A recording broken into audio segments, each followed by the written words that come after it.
Welcome dear rockers. आज हम देखने वाले हैं अबिगेल। तो मूवी की शुरुआत में हमको एक सुनसान जंगल का सीन दिखाया जाता है, जहां पर एक छोटी बच्ची जिसका नाम अबिगेल है, वो अपने पिता को ढूंढते ढूंढते भटक जाती है। तभी उसके पापा उसको ढूंढ लेते हैं और उसे बड़े प्यार से कहते हैं कि अगर तुम कभी अपना घर का रास्ता भूल जाओ तो तुम सितारों की मदद से अपने घर का रास्ता ढूंढने में कामयाब हो सकती हो। इसके बाद उसका पिता उसे लकड़ी के सहारे कुछ ड्रॉ करके वो टेक्निक उसको सिखा देता है और फिर वो अपने घर लौटते हैं, जहाँ पर सिटी का सिक्योरिटी ऑफिसर जिसका नाम गैरेट है वो उनका वेट कर रहा होता है। अब गैरेट जोनाथन से कहता है कि मैं तुम्हें अरेस्ट करके अपने साथ ले जाने आया हूँ, क्योंकि तुम शहर में हो चुके बायोलॉजिकल हमले की वजह से इन्फेक्टेड हो चुके हो। एक्चुअली जोनाथन एक साइंटिस्ट है जो बड़े बड़े आविष्कार कर चुका है, जो शायद किसी गड़बड़ी की वजह से इन्फेक्टेड भी हो गया है। गैरेट उससे कहता है कि तुम्हारे सभी साथियों को भी हमने क्वारंटीन कर दिया है और तुम्हें भी हमारे साथ चलना होगा। अब गैरेट की सभी बातें सुनकर जोनाथन उससे कुछ वक्त की मोहलत मांगता है और अपने कमरे में आकर वो तमाम दस्तावेज और सबूत किसी एक आईने में अपने जादू की हेल्प से छुपा देता है। और यहाँ हमें पता चलता है कि जोनाथन को मैजिक भी आता है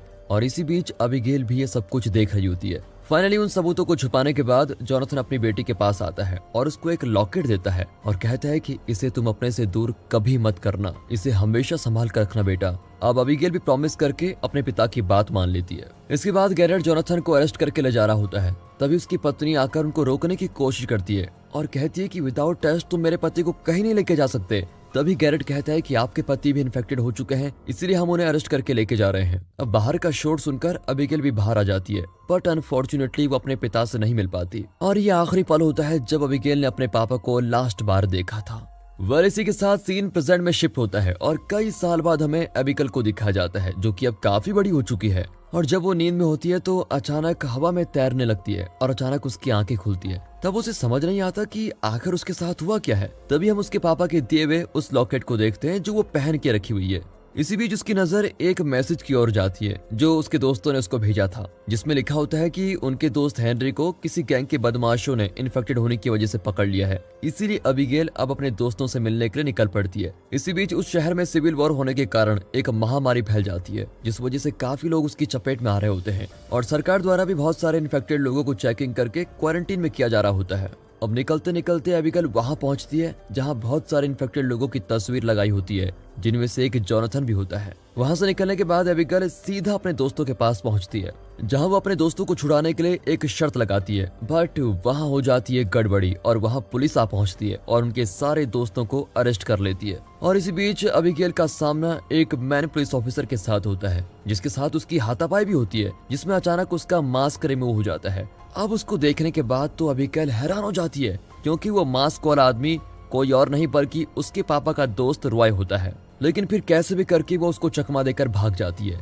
अब अगली सुबह जैसे ही अबिगेल बाहर जाने के लिए निकलती है, तभी वो ऑफिसर उसका पीछा करने लग जाता है, जो कि कल रात उससे मिला था। अब उससे छुपते छुपाते अबिगेल घर आ जाती है, जहाँ पर अबिगेल की माँ उस ऑफिसर को ही नीचे गिरा देती है और फाइनली उन्हें भी पता चल जाता है कि ये उनके पति का दोस्त रॉय है। अब रॉय को जिंदा देखकर अबिगेल अपने पापा के बारे में उनसे पूछती है।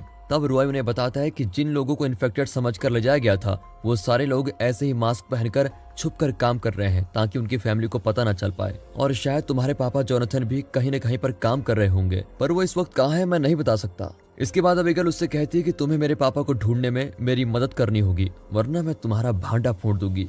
जो सुनकर फाइनली रॉय उसकी हेल्प करने के लिए रेडी हो जाता है। अब रॉय उसको एक टनल का मैप देता है, जिससे वो उस लोकेशन तक पहुंच सके। और मैप के जरिए अबिगेल उस जगह का पता लगाने के लिए निकल जाती है, पर तभी उसे रास्ते में गैरेट मिलता है, जो 2-3 लोगों को किडनैप करके उन्हें किसी हेडक्वार्टर का पता लगाने के बारे में बात कर रहा होता है और साथ ही साथ वो उनको बुरी तरह टॉर्चर भी करता है। ये देखकर अबिगेल वहां से भागकर एथन के ऑफिस में घुस जाती है और वहां पर चेकिंग करने लगती है। तभी वहां उन सारे इन्फेक्टेड लोगों की लिस्ट मिलती है जिन्हें अरेस्ट कर लिया गया था, बट फॉर्चुनेटली उसे अपने पापा का नाम उस लिस्ट में नहीं मिलता।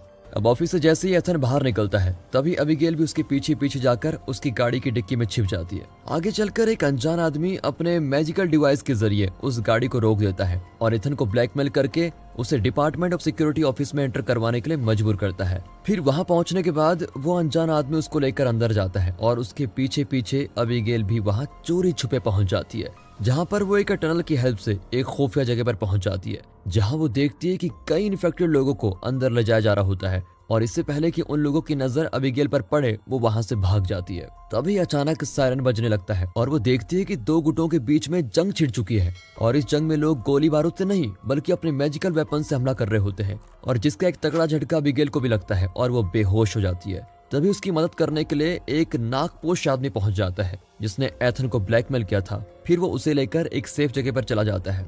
इसी बीच अबिगेल को अपने पिता की बताई हुई कुछ बातें याद आती है जब उन्होंने बचपन में कहा था कि स्ट्रेंजर और नॉर्मल ह्यूमन में फर्क होता है और इसके बारे में उन्होंने काफी कुछ कहा था। और अब जब अबिगेल की आंखें खुलती हैं तो वो खुद को एक अलग ही जगह पर पाती है जहाँ लोग काफी अलग होते हैं और साथ ही साथ वो देखती है कि ये तो स्ट्रेंजर्स का इलाका है, यहाँ हर किसी के पास एक अनोखी शक्ति है। एक्चुअली पुलिस इंस्पेक्टर इस इलाके में कम ही आते हैं और जब भी आते हैं तो स्ट्रेंजर्स खुद को छुपा लेते हैं। तभी अबिगेल की मुलाकात एक स्पेंसर नाम के बंदे से होती है जो नए लोगों को जादू सिखाया करता है और स्पेंसर एक रिसर्च के दरमियान अबिगेल को बताता है कि तुम भी एक मैजिशियन हो और तुम्हारे अंदर भी काफी अनोखी शक्तियां छुपी हुई है जो काफी कम लोगों के पास मौजूद होती हैं। अब गलती से अबिगेल वहां पड़ी एक मैजिकल डिवाइस को ऑन कर देती है जिसके कारण उसकी शक्तियां उस इलाके में फैलने लग जाती है और लोगों को उसकी शक्ति का अंदाजा हो जाता है।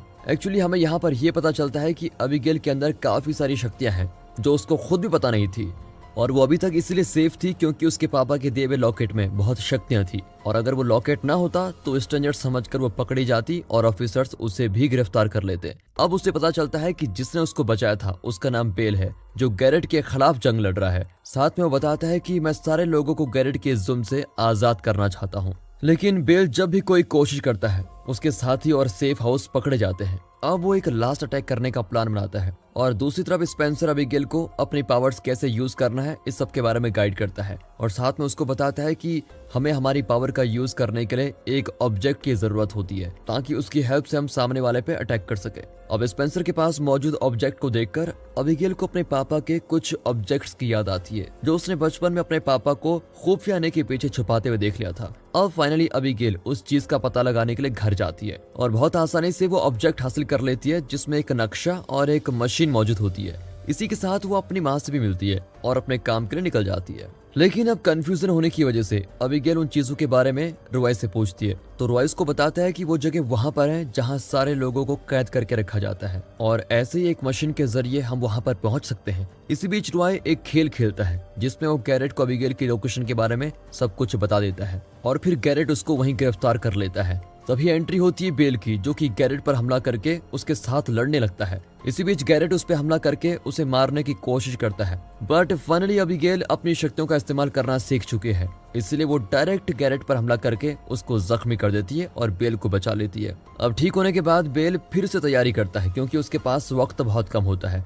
इसलिए वो अपनी पूरी शक्तियों के साथ मिलकर हमला कर देता है। लेकिन तभी उनमें से एक साथी स्टेला बेल और उसकी टीम की इन्फॉर्मेशन पुलिस को बता देती है जिसके कारण उनके सारे आदमी जान बचाकर वहां से भागने लगते हैं और बहुत कोशिशों के बाद भी उन्हें हार का सामना ही करना पड़ता है और बेल उनके हाथों पकड़ा जाता है। इसी बीच बाकी लोग बचकर अपने अपने ठिकानों पर आ जाते हैं और बेल के पकड़े जाने के बाद उनका जोश भी कम हो चुका होता है। अब पुलिस को इनके आखिरी ठिकाने के बारे में सब कुछ पता चल जाता है और वो बहुत ही जल्दी बाकी बचे स्ट्रेंजर्स पर हमला करने वाले होते हैं। तभी अबिगेल एक प्लान बनाती है कि वो सारे लोगों की मदद से अपने साथियों को छुड़ा लेके आएगी और जब सारे ऑफिसर्स उनको पकड़ने के लिए जाते हैं तभी अबिगेल एक प्लान बनाती है कि वो सारे लोगों की मदद से अपने साथियों को छुड़ा कर लेके आएगी और जब सारे ऑफिसर्स इनको पकड़ने के लिए लग जाते हैं तो इसी बात का फायदा उठाकर अबिगेल अपने साथियों को टनल के जरिए सेफ तरीके से आगे बढ़ाती है। इसी बीच वो फ्लाइंग मशीन लेकर पहुंचती है जहां बेल और बाकी साथियों को बंदी बनाकर रखा गया है।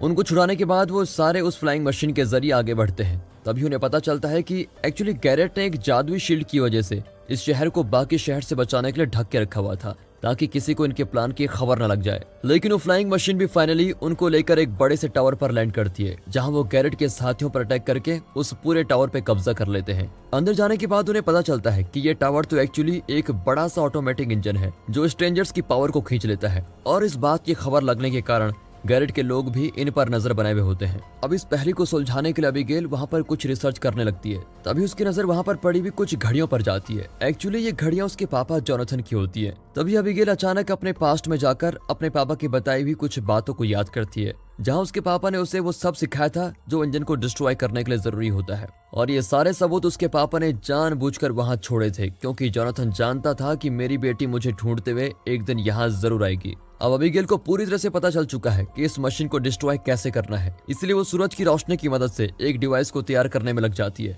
अब वो गैरेट भी वहाँ पर पहुँच जाता है और सारे लोगों को मारने लगता है। इसी बीच बेल और गैरेट की बहुत जबरदस्त फाइट होती है। अब फाइनली अबीगेल अपने अंदर की शक्ति को महसूस करते हुए उस ऑब्जेक्ट पर अपना हाथ रखती है और एक अनोखी पावर क्रिएट करती है, जिससे उस इंजन में खतरनाक ब्लास्ट होता है, जिसके कारण वो पूरी तरह से डिस्ट्रॉय हो जाता है। यहाँ पर बेल भी गैरेट पर हमला करके उसको मार देता है और दूसरी तरफ टावर इंजन ब्लास्ट होते ही उससे निकलने वाले सारे पावर्स आसपास के इलाके में रहने वाले लोगों में चले जाते हैं, जिससे वह नॉर्मल ह्यूमन से स्ट्रेंजर्स में कन्वर्ट हो जाते हैं। और फाइनली ये सब लोग जीत चुके हैं और गैरेट की तानाशाही भी खत्म हो चुकी है। और इस जीत का सारा क्रेडिट जाता है जोनाथन को, क्योंकि उसकी हेल्प की वजह से ही ये सब कुछ हो पाया है और इस इंजन को डिस्ट्रॉय करने में उसका काफी बड़ा रोल था, जिसके लिए उसने खुद की जान भी दांव पर लगा दी। अब सब कुछ सही हो जाने के बाद अबीगेल अपने पिता से अपनी मेमोरी में मिलती है और उसके पापा उसको हमेशा साथ रहने का वादा करते हैं और इसी हैप्पी एंडिंग के साथ ये मूवी यहाँ पर खत्म होती है। बाकी दोस्तों, वीडियो अच्छी लगी हो, मूवी अच्छी लगी हो, एक्सप्लेनेशन अच्छा लगा हो, वीडियो को लाइक कीजिए और चैनल को सब्सक्राइब कर दें।